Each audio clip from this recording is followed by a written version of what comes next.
Oke, mulai ya Oke, guys. siap teman-teman? Siap, Siap. Bung Leo dan Bung Jepan. Udah kamera. Hai semua. Halo. Halo. Di sini saya sebagai Christopher Columbus Lahang sebagai moderator. Dengan sini ada Bung. Saya Leo. Saya Zevan Aditya Nugraha.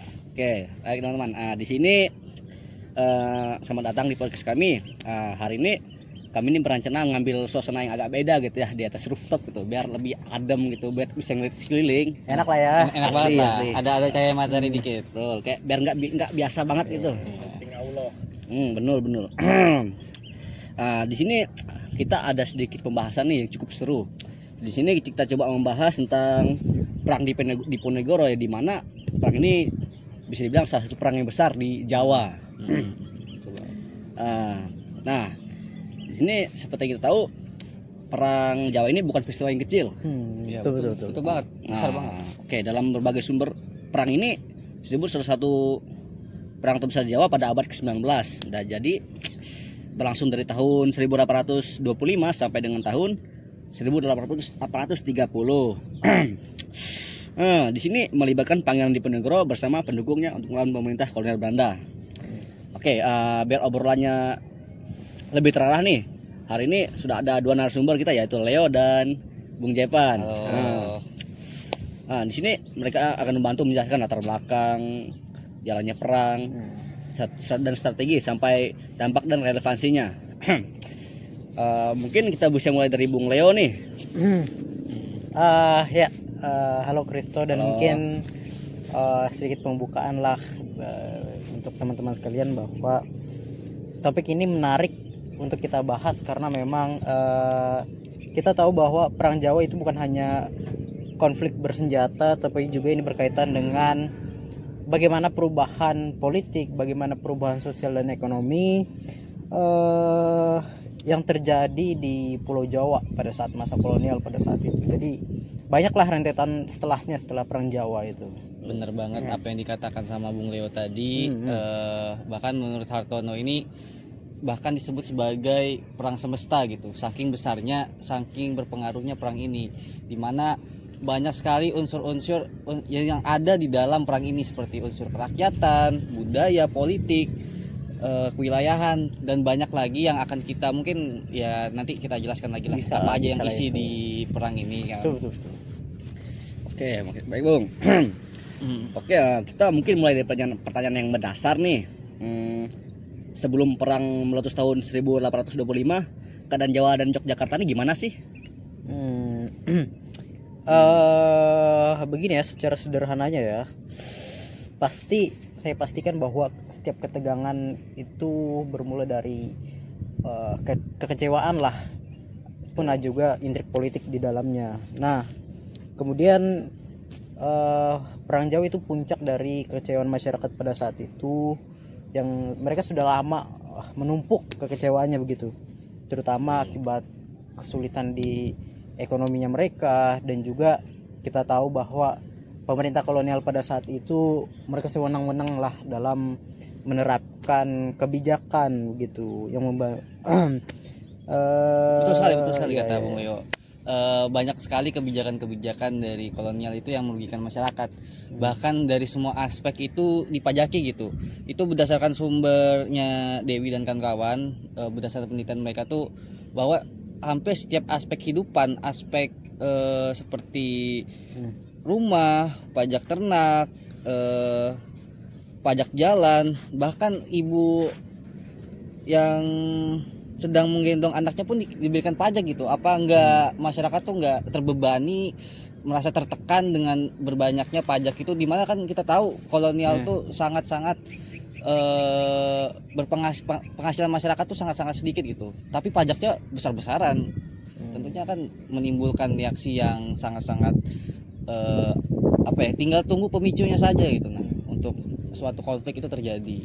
Oke Bung, jadi dari yang Bung Burla sebut sebelumnya, ternyata ini bukan sekedar perebutan tahta ya Bung ya. Betul. Benar. Lalu kondisi Keraton Yogyakarta sendiri gimana sih? Kondisi kerajaan ya. Kerajaannya ya. Ya Nah, betul.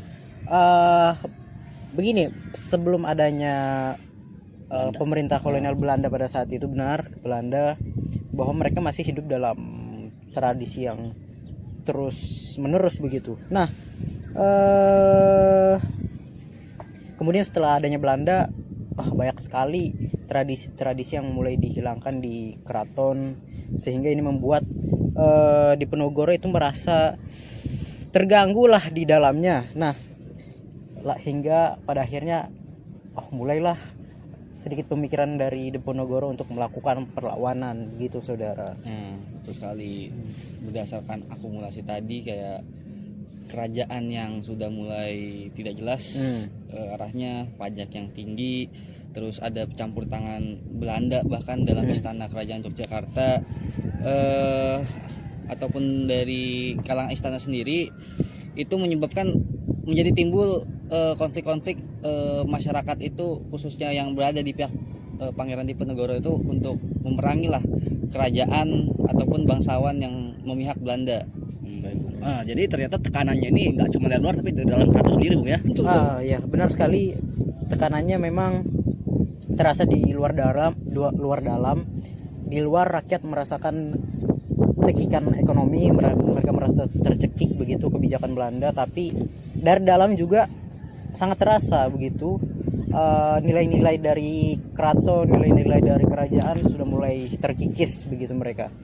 Nah, sehingga setelah itu Diponegoro bukan hanya tampil sebagai figur bangsawan, saya rasa, tapi juga sebagai simbol perlawanan lah pada saat itu, karena memang tempatnya dijajah, tempatnya dipersulit begitu, bagaimana dia tidak melawan, bagaimana dia tidak membela rakyatnya begitu, saudara.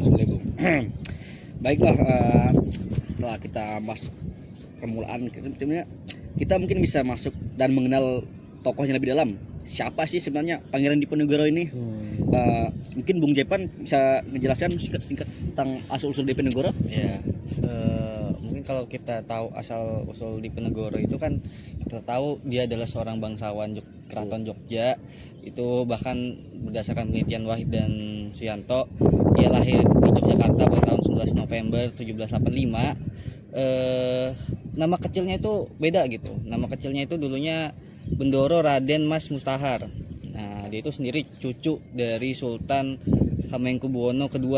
Nah, yang menariknya itu dia tidak besar di keraton utama, tetapi dia besarnya di keraton luar gitu, yang disebut di Tegalrejo kalau nggak salah. Ya.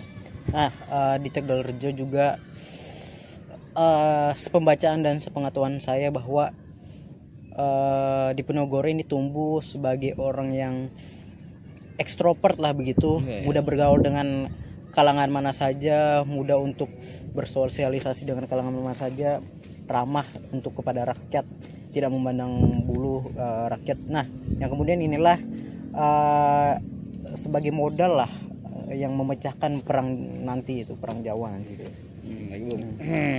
Jadi bisa dibilang rakyat nih mendukung Diponegoro ini bukan karena tiba-tiba gara-gara perang meletus ya?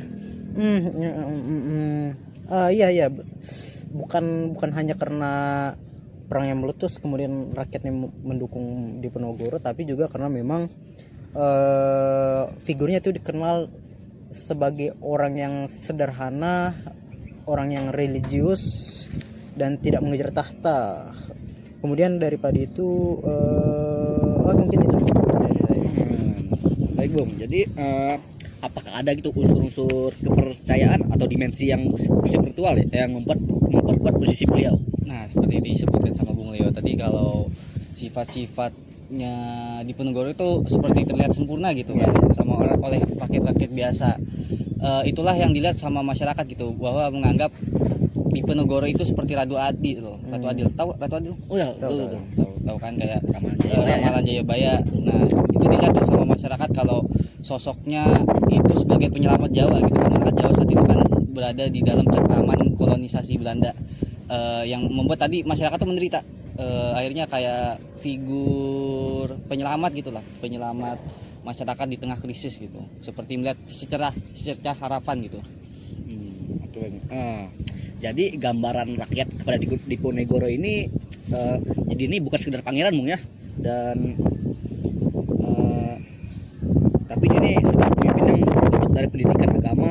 pengalaman sosial dan wawasan yang luas ya. Ya benar sekali. Dan mungkin di sini agak berangin ya. Ya. Berangin dan enak lah. Tapi saya lanjutkan bahwa perpaduan yang saudara Kristus sebutkan tadi itu kemudian membuat daya tahan dari perang ini dapat bertahan selama 5 tahun begitu lamanya. Oke, baiklah. Mungkin kita masuk ya ke pembahasan gimana pecahnya perang Jawa pada tahun 1825. Dari Bung sekalian, apa sih yang menjadi pemicu langsung dari perang ini? Nah, mungkin dari apa yang jelaskan ya, kayak apa sih pemicu pada akhirnya kenapa perang ini pecah gitu. Nah, Belanda kan saat itu kan lagi fokus gencarnya untuk membangun infrastruktur, khususnya jalan tuh kan sangat diperlukan dalam memobilisasi tentara mereka, ataupun untuk mengirimkan bahan-bahan makanan, ekonomi lah. Nah, apesnya adalah bukan apesnya sebetulnya, tapi pembangunan jalan itu melewati tempat suci yang bagi masyarakat Tegalrejo khususnya, dan makam leluhur ya. Ya betul, makam leluhur. Makam leluhur yang dilewati pembangunan itu bakal menghancurkan makam-makam di sana, dan tentunya ini kan memancing emosi masyarakat, itu seperti tanah leluhur mereka kenapa dihancurkan, dan itulah yang memuncakkan masyarakat dan Pangeran Diponegoro itu sudah cukup saatnya kita melawan pihak asing, pihak kolonial Belanda ini. Oke Bung, jadi dari peristiwa pematokan makam ini itu sudah jadi pemantik padahal kekecewaan atau kemarahan ini sudah ada dari lama ya pada Belanda. Iya ya. Persisnya secara kronologi pada tanggal 20 Juli kalau tidak salah itu pada tahun 1825, ketika Belanda berusaha untuk menangkap Diponegoro dengan membakar rumahnya, tapi Diponegoro sudah kabur duluan ke Selarong begitu kan. Jadi gagallah penangkapan ini dari Belanda begitu. Jadi Selarong ini setelah itu jadi apa Bung? Nah, Selarong setelah itu, setelah kaburnya Diponegoro ini kemudian menjadi markas atau titik perlawanan lah pada saat nanti itu.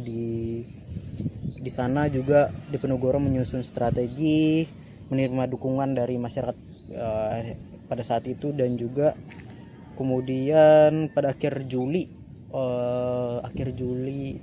berapa saya lupa, 1825 juga mungkin, itu berkumpul lah banyak sekali bangsawan di Yogyakarta di sana. Ya, mungkin karena waktu tadi di kameramen tadi nyebut kayak waktunya mepet gitu ya. Ya. Mungkin kita padatkan aja lagi apa yang terjadi pada saat perang. Tentunya Pangeran Diponegoro ini kan banyak sekali mendapat dukungan dari masyarakat yang sangat sudah tidak mau dikolonisasi, melawan penindasan khususnya. Nah pada akhirnya Pangeran Diponegoro itu sebagai jenderal lah, sebagai seorang yang otak dalam hal melawan, menghancurkan markas-markas Belanda ataupun memerangi pihak Belanda gitu. Ya. Nah dan strateginya itu kayak gerilya ya. Gerilya.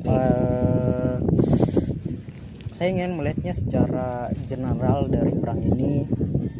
Perang Jawa bukan hanya konflik tentang persenjataan juga bangsawan melawan Belanda, tapi ini adalah gerakan yang melibatkan secara semua elemen dalam perlawanannya hingga dapat bertahan selama 5 tahun tentunya. Sehingga juga banyak jaringan-jaringan sosial yang ikut dalam perang ini, kemudian efek-efek setelah perang juga sangat dirasakan. Ya. Bahkan setelah Pangeran Diponegoro aja ditangkap kemudian diasingkan. Ya betul, diasingkan itu perlawanan itu bahkan bukan menurun, tapi masih ada secercik harapan bahwa bangsa Indonesia itu merdeka. Mungkin itu dalam hal dampak untuk sosial dan kewarasan masyarakat ya pada saat itu ya, kayak melihat Diponegoro ini secercik harapan bahwa bangsa Indonesia itu bisa merdeka, bangsa Jawa, masyarakat Jawa itu bisa merdeka dari kolonialisasi Belanda. Nah perang ini kan 5 tahun ya, cukup Iya, lama, cukup lama gitu untuk sebuah perang gitu. Bahkan mungkin banyak sekali, bahkan banyak korban jiwa yang berjatuhan dalam adanya perang ini gitu. Ya, betul sekali. Memang dampaknya itu sangat terasa. Kameramen mungkin agak tahu nih, waktunya juga agak mepet ya.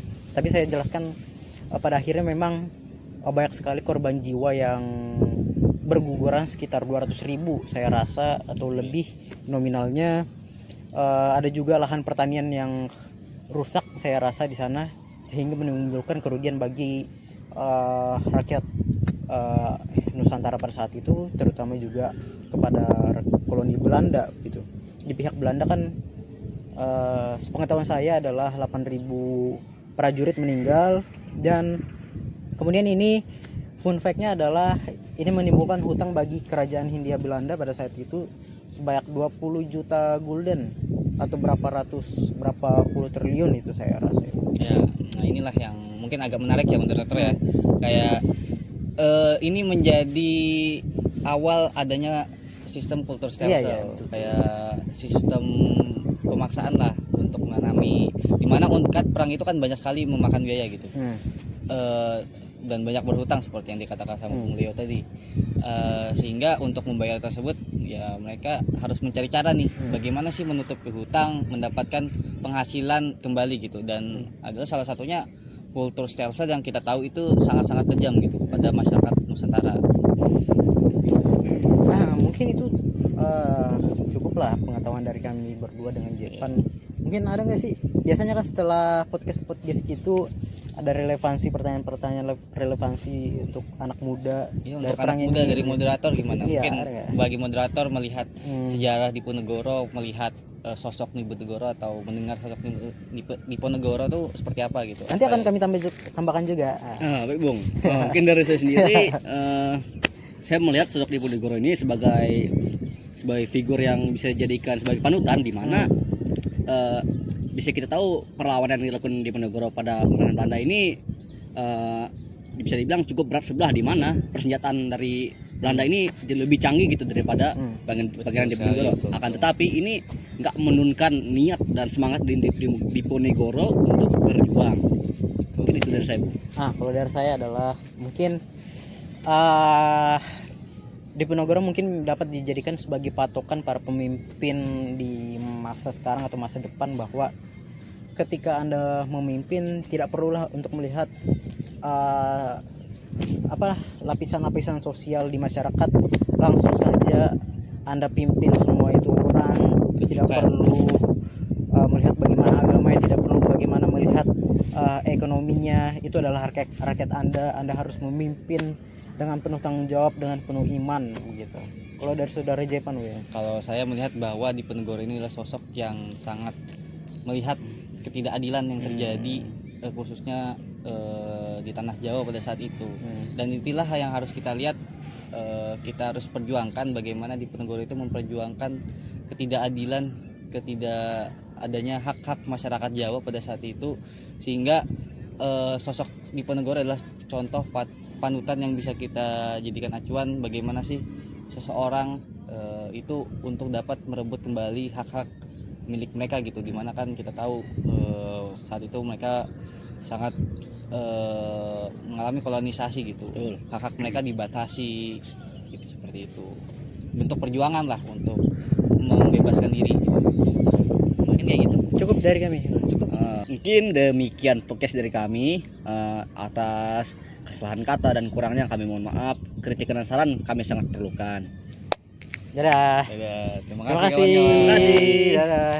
Saksikan videonya sampai akhir. Tak Hunter.